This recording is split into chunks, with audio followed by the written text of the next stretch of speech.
Hey, how's it going, everyone? This is the Anime Man, and today I'm here with a very, very special guest, none other than the legendary hentai artist, legendary adult manga artist, ShindoL. Hello. Hello. How are you? For having me on your extremely popular YouTube channel. No, it's not that. It's not that grand. It's not that grandiose. Trust me. We just got done doing a little event. We're here right now at the Faku Space Cayman Space, and you just finished doing a live drawing. I did. Yeah, we just did an amazing live drawing of a character that I guess was just an amalgamation of the crowd favorite. It turned out okay. Yeah, I think it turned out great. Yeah, it was really cool. Just sitting next to you and just watching you draw this thing for out like 2 hours. For like 2 hours. It was real. No, I loved it, and luckily the crowd liked it too. Since I'm here with you, and I don't think I'll have another chance of seeing you anytime soon. I figured I'll grab you and do a quick little interview, because I'm pretty sure that there are a lot of people watching this video right now who are very familiar with your works. I hope so. I think it's safe to say that you're probably one of the most well-known hentai artists, at least in the West, I would say. For better or for worse. But first and foremost, I'm pretty sure people have noticed that your English is pretty good, because you were living in America for a long time. Yes, I was born and raised in New York and came here after I graduated college. Mm-hmm. I should be okay. So you should be okay. Yeah, because I think in the live drawing you were saying that you're a lot more comfortable speaking in English. Yes, much more comfortable. Much more comfortable, which is strange. I'm sure not a lot of people were expecting you to be so well versed. I hold my own in the Japanese conversation. Right, because I mean, obviously, Emergence was a huge hit in the West. I would say huge hit, very infamous in the West, definitely. Like, a lot of people have read it. A lot of people know about it, for better or worse. Yes. And I don't know if anyone was expecting the person to have written something like that to be this person right here. I've been reading your stuff for a very long time. Obviously, I got first introduced to you through Emergence. Okay. My girlfriend actually recommended it to me, because she's a huge fan of your work, and I really enjoyed Emergence. It was really fucked up. Well, okay, yeah. But it was really good. It was a good read, definitely. Good read. I came for the hentai, but I stayed for the story. Oh, that's pretty much what I aim for. Yeah, exactly. And I checked out all of your other works, and they were just as great, just as engaging, I would say. And, on that part, I've always wanted to ask you, the whole aspect of, coming for the hentai but staying for the story. Is that something that you, I guess, maintain, or you want to maintain, or you want to be known as a hentai artist? That's something I try to go for, because you have to go into the history of hentai manga, but back in the 90s or the 80s, there were a lot more story-driven hentai manga around. And it's sort of shifted over to, how should we call it, the utilitarian purposes of hentai manga. Yes. Yeah. The focus has been there for the past maybe 10 years or so. Mm-hmm. And so you're getting a lot more hentai, but not so much more manga. Right. And I really want to focus on the manga while still being, useful. Right. So hopefully it's working. I mean, the fact that a lot of people are very familiar with at least Emergence, and it's kind of become like a meme status, if you will. How do you think about that? Have you seen all of the memes surrounding I've seen some of the memes. I mean, as long as people are enjoying themselves, it's a hentai manga. Yeah. There was, I guess, a point in time where Emergence was really emerging in the West, and there were I saw a lot of memes surrounding Emergence. Some people kind of criticizing it, I would say, but some people kind of taking this whole fucked up concept of Emergence and basically making memes to, I guess, shock those that weren't so well versed in that medium. Right. I've always wondered as well, because not just Emergence, but your other works seem to be, I guess, from a Western standpoint, pretty shocking. Yeah, there's some shock value, I guess. Right. Do you aim for that in any way? Do you aim and be I'm going to try and make something as fucked up as possible? Not really. It's partially. I mean, the main drive behind whenever I draw hentai manga is whatever I'm into. Right. Which can be a little fucked up at times. So it has to appeal to me first. Right. So, right. Whatever I'm feeling at the moment, I just put it down on paper. Okay. And it turns out some people are shocked. Would you say that you really in terms of hentai genres, I would say, right? Would you say that you're really into anything? There really no boundaries? There are no boundaries. I enjoy everything. Right. So there's nothing I would say is out of bounds. That in turn becomes out of bounds for a lot of other people. Right.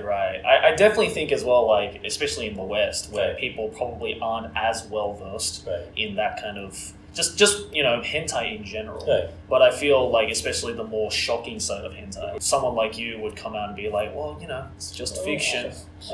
Yeah. Who are maybe some hentai artists or manga artists that you currently look up to, or you respect, or some artists that you grew up reading and were like kind of influenced to do what you do? As far as regular manga is concerned, I mean, I grew up on Toriyama Akira, like A Slam Dunk. Yeah. I'm still reading Miura Kentaro. Berserk. Whenever he decides to finish that. But on the hentai side, I'm most influenced by people like Asanagi. Takemura Sesshu. Yes. Like, I forgot the title for that. What was it? I'll put it up on the screen. I'll probably remember it post later. There's this whole stigma, if you will, concerning hentai artists or just manga artists in general who tend to make content that's a little bit more on the fucked up side. That, like you were saying during the live drawing, that it's kind of ironic that the artists who make some of the most fucked up stuff in real life are some of the most normal people. Yeah, they're the most normal people. But I'm sure you've met a lot of different hentai artists. Yes. Who would you say is the one hentai artist you met personally that was like there was a huge shift between the content they make and the actual person they were? Wow, I mean, like we mentioned Asanagi Sensei. I mean, and have you met him personally? No, I have not. No, I would love to. He is a very cool guy. He's very chill, and his stuff, you've read it. Yeah, it's out there. It's pretty out there, yeah. But he himself is a very nice, laid back, relaxed kind of guy. Another idol of mine is Akira Hiromitsu. Makenki. Yeah, Makenki. Yeah. His hentai stuff is mostly NTR. Stuff like that, but he's a very nice guy. Because I mean, I'm sure like for a lot of people, like even people like regular manga artists are already mysterious. But I feel like hentai artists are like even more mysterious. I think it's pretty rare for like someone like you to like openly come on camera and talk about this kind of stuff. I guess so. I mean, like you have regular manga artists on TV all the time, right? But hentai artists are, I guess, they're more underground, right? And we tend to like to stay that way. So like whenever people come up, they want to hide their faces, and stuff like that. Right. Some people haven't told their parents what they do after like years of working. Have you told your parents? Yeah, my parents. My mom reads my stuff. How does your mom feel about the stuff you write? Thinks it's not very good. I mean, like the girls aren't cute. And she's like, this girl isn't cute. It's not even about like the content. It's not even the content. It's like the first step is like, no, not cute enough. The girl's not cute. Wow. But I mean, I think that's pretty cool that your mom is very open to your career and very supportive of it. Because I'm not sure about other artists or anything. It's true, but it must have been a pretty tall hurdle as well to, I guess, overcome. Yeah, I mean, like from the get-go, I've tried to, maintain sort of an open honesty about what I do to whoever I meet. So I guess one reason why we decided to do this video, or why I wanted to do this video, is because you have a Patreon. I do have a Patreon. It's a bit of a tip jar of it, if anything. Right. Yes. So you don't take like commissions or anything? No, I don't take commission. The reason I started my Patreon is because there was a lot of internet piracy. Right. And that was the day before Faku was a thing. People would read my stuff online, like, scanslations of like whatever I did online. Right. I mean, like, can't really do anything about that. So I figured I'd put up a Patreon, and if people liked what they saw, they could, pretty much buy or pay into supporting me. Yeah, definitely. Like, into what I do. Yeah. So I mean, I'll probably mention it at the end of this video, but like, if you would like to support ShindoL Sensei's stuff, because it is awesome. Yeah, there you go. Put it down there. Yeah. On that aspect, I wanted to ask you, like, as someone in the industry, about things like scanlations and piracy and stuff like that. In my mind, and this is kind of like a controversial take that I've heard a lot of people say, is that like, if anything, piracy is actually helping these artists because it's helping them to spread their name. What do you think about that? I mean, so if you have a lot of piracy, your name gets around, right? But no one's gonna pay for it anyway, right? So it doesn't really help the artist like get by day to day. There has to be a sort of a link between how popular they are online and how much they get in real money, so they can live to draw another day. It can be part of an equation, but there has to be the second part of the equation that kind of loops back to the artist. And that's been missing for a long time. Right. Okay, so we draw manga in Japan, and we sell a book, and we get royalties from the book, but we get 10% from every book sold. So a $10 book, we get $1 out of it. Jeez. Okay. Publishers are already milking artists. Right. Faku, on the other hand, it's done online, and they give us maybe, if we do a good direct things, I think 30 for them and 70 for the artist. If they if they go through a translator, the translator gets 30, Faku gets 30, we get 40. I mean, that's still more than 10. Still much more than 10. Yeah. So, I mean, like, if anything, I mean, they're a much more artist-friendly publisher than most places. So. Yeah, that's good. I guess one thing I also wanted to ask is, because of the, I guess, meme status of Emergence, and, a lot of people saying, like, oh, like, Emergence is fucked up, like, the creator is fucked up, like, how can anyone enjoy this kind of stuff? I guess, like, now that you are on camera for probably a lot of people to see, what is, I guess, one misinterpretation that people have about you or your works that you'd like to, I guess, cover your tracks on? The main fallacy that most people would have is that whatever opinions a character might have in a manga directly correlate to the opinions of the artist or the author.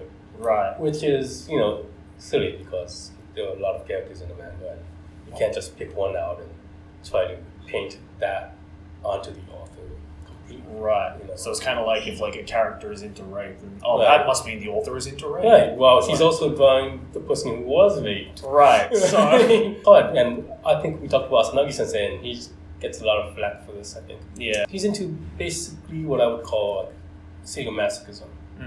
And so we have a lot of masochistic girls and sadistic men. And doesn't really portray what he believes in himself, it just portrays what he's into. Right. And, whatever people's kinks are, then that's something that doesn't have to reflect on their personalities. That's what they do in their private lives. I think, I agree. Like, I think it's kind of ridiculous to try and thought police someone who is just making what they like. And if it's not hurting anybody, then what's the harm in it? So on that aspect, one thing that I wanted to ask was, the whole thing about how, and this I think comes from a lot of people who obviously don't get the whole hentai side of things, because even standard manga and anime is being accused for it. But the whole thing of like, if you read these kinds of hentai manga that portray things like rape and, that you're just glorifying rape and, that's going to connect into real world and, it's like the whole idea that like every single rapist in Japan somehow grew up reading rape doujin. Right, like that ridiculous. It's claim, the violent video game thing. Right, it's the violent video game thing. Like, as someone from the industry and someone who does make that kind of content, like, what is your thoughts on that? I've never met a person whose reality is directly influenced by what they read. So, if anything, it gives people an outlet. There's a thing about the subconscious mind being repressed by your conscious mind, and the more you suppress your subconscious, the more it manifests into something else. Right. And that manifestation can come out into like the your bottle daily, of emotions. Right, your bottle of emotions. You can't keep repressing it because it's gonna burst one day. And I think fiction, which is what hentai manga is a healthy outlet to express, like, even the dark side that we all have. All those dark fantasies that we may have of maybe killing our boss, or raping a puppy. Those dark fantasies we might have can be explored, and we can, through that exploration, the better we explore that, I think the more we can rationalize how everything works when something like that happens. Like if we talk about a rape victim, if we put that on paper, we can go into the mind of that rape victim and see what that person goes through. Right. And we could put that onto a manga. So it's not just simply, I want to get off on like someone, a dog being raped. It's that we can think about how that puppy lives before and after the event. Right.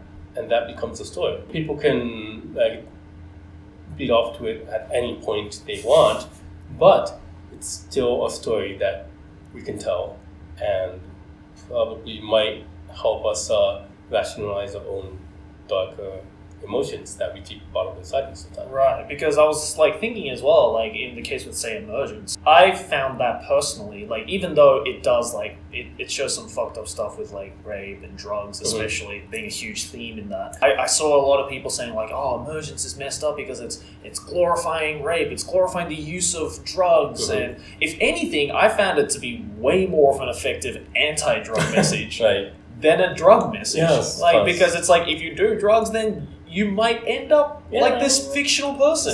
Saki's not having a good time. No, she's not. She's not. If it was glorifying it, then she'd be smiling the whole time. Right. But if you've read up to the end of Emergence, you'd know that it's definitely not the case. Because you've explored a lot of different topics and genres in the hentai world, is there a genre that you've never done yet, or you would like to try? Sure. Yeah. I mean, like, I'm working on a new serialized comic for Comic Unreal. It's coming out quite later this year, and it's going to be a fantasy. It's like a sort of a Game of Thrones-ish, Berserk-ish kind of deal. Oh, like dark fantasy. It's dark fantasy. Okay. It's real life kind of, sort of realistic fantasy. I've never done that before, so it's something else. And I've always wanted to try like sci-fi, some other stuff. So I mean, one thing at a time. Yeah, definitely. Have you ever thought about doing an all ages manga? Yes, but no. I mean, I've gotten a lot of offers. I've never gotten around to working on an all ages book because I believe I still have a lot more to do in hentai. Right. You want to like master the hentai. Yeah, I mean, there's so much. Like the more I get into it, the more I realize how much more you can do with hentai. Right. So I'm just having too much fun. I guess we need to ask because people are going to kill me in the comments if I don't ask. Your tits are an ass man. I'm probably an ass man, but tits are okay too. Tits are okay too. What's like like the favorite part to draw in a girl character of yours? Oh, that's tough. I think like the hip coming into the ass, you get the little like. Little curve. Yeah. It's always fun. Yeah. What's your favorite like position, like sexual position to draw? Just face to face, maybe like upright or down. I don't know. It's tough. I'm trying to picture some kind of missionary. I'm making like a third 3D like model in my mind. Having two characters look at each other, talk, and they can kiss while they're doing it. Okay. I think that offers the most potential for being fun. Okay. But then, going on back, and you could do a whole lot of tucking and pulling. Yeah, it all works. Whatever floats your boat, I guess. Well, this video is definitely not going to get monetized because of all the shit we've been talking about. So, I guess to end it off, is there anything you want to say to all of your international fans potentially watching this video? Thank you. Again, support ShindoL Sensei on Patreon. Is it patreon.com/ShindoL? /ShindoL. Yes. Yeah, so links on the screen right now. Go check out his stuff. And I mean, while you're at it, support me on Patreon as well because I'm not going to make a cent from this video. Guaranteed. Like and subscribe. Yeah, thank you. YouTube will look at this video and be like, we're not giving this guy a single cent. Yeah, hopefully we can cross paths again sometime soon. And lovely. Yeah, and you just set a nice standard for every single hentai artist that I'm going to hopefully interview. I hope so. In the future. Interview many more. I would love to. Thank you very much for coming on to this video. Thank you for having me. And guys, if you enjoyed it, make sure to like the video. And again, support ShindoL Sensei and all of these works. I'll also leave the link to lovely folks over at Faku that helped me bring this video to life. So yeah, hopefully you guys enjoyed it. Thanks for watching, guys, and I'll see you in the next video. Jane!